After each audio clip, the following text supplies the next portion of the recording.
Viki, clearly this rather an embarrassing episode for the government.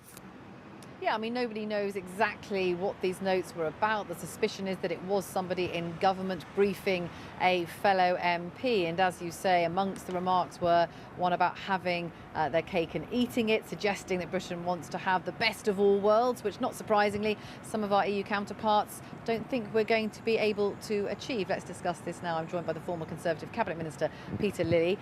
Having our cake and eating it, it sounds like we want to have everything our own way. That's just not going to be possible, is it? It's obviously what everybody wants, but not what anybody gets. So if that was the purport of that note, it's obviously rather in dreamland. But I don't know what the note really signified, who it was from and who it was to. There is also a suggestion that government figures, and we know this is true, that some people in government don't think that the UK will end up being in a single market once we leave the European Union. What do you think about that? Well, of course we won't, for two reasons. First, there's no such thing as the single market. I had to implement the Single European Act, which is an internal market. It's the market of member countries who are within the EU. Since we'll be outside, we won't be part of it. And to be part of it, you have to belong to the EU and subject to EU law. And Theresa May has said we will not be subject to European Court of Justice.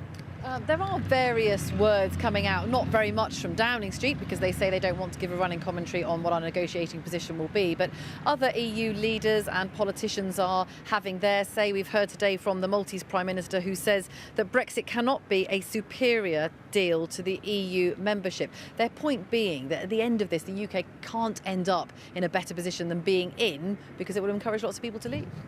Well, I've sad news for the Prime Minister of Malta. He can make it less superior than it would be, but he can't make it inferior, because once we've got back control of our laws, our money and our borders, we'll be able to control our laws so that the 85% of them which bear, that those which bear on the 85% of our businesses who don't export to Europe have lesser burden. That's better. We will, according to the Office of Budget Responsibility, have £240 million a week more to spend on ourselves instead of giving to Europe. And we won't have to build so many houses every year to cope with the huge net inflow of people coming from Europe. So whatever he does, imposing tariffs on our goods, we'll still be better off outside than inside. All he can make the difference is make themselves a lot worse off and us a little less superiorly off them otherwise. But it's a great indictment of the EU that they think the only reason people will stay inside is if they're punished for leaving. Unfortunately, they don't have the levers to punish us.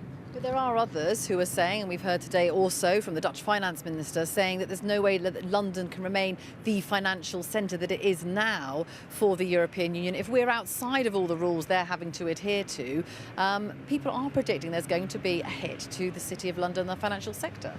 Well, Hong Kong is outside the legislative framework of mainland China.